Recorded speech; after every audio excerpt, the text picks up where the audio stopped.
folks, this is Dr. Arvind Kanchi, nephrologist from Bangalore, now currently in Bangkok covering the International Society of Nephrology's World Congress of Nephrology here.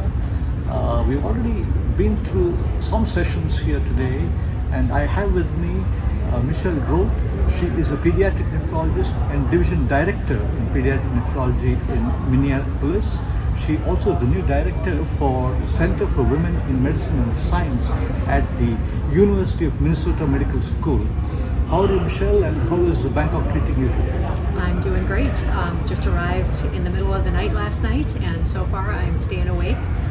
It's much warmer here than it was in Minnesota. We still have snow on the ground, so I'm adjusting. Excellent. Now, I know that you're going to speak on minimal change and FSGS and perhaps the newer treatments. Is that right? What exactly are you going to talk about during the conference? That's right. On Saturday, I'm in a session about new updates on glomerular disease, and I'm going to be talking about how I would like to see the future of diagnosis of minimal change and FSGS. Right now, we don't really have a way to do precision targeted therapies for minimal change in FSGS, so that's what I'm going to be talking about, how we get from here to there. Right. I know as a pediatric nephrologist, you've done a lot of research in Alport disease. What exactly are the new things happening in that area? Yeah, so there's a lot of therapeutics being researched right now for Alport syndrome. 15 years ago when I started, we didn't think there were any treatments. No pharmaceutical companies were interested in Alport syndrome, and that has really changed a lot. So there's a number of treatments looking at slowing down the fibrosis, a number of therapies looking at blocking those initial signals that happen that cause the proteinuria and progressive kidney failure. So there's a lot coming down the pipeline. So apart from using ACE inhibitors in Alport syndrome, what else would you suggest as treatment?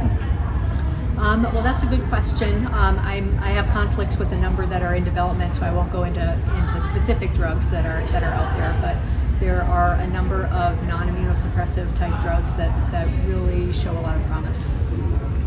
You authored and edited a new book on glomerulonephritis. Tell us a bit about that. Yes, so that was spearheaded by Edgar Lerma and also co-edited by Patrick Nachman. And he's the division director of adult nephrology at the University of Minnesota, so also very close to me. And we put together a handbook of glomerulonephritis, and I happen to have one in my bag.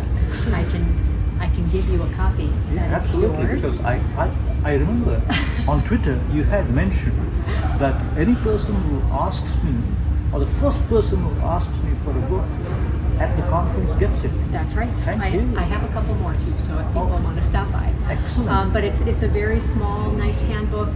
There's information about pediatric and adult treatment, which is really unique in textbooks.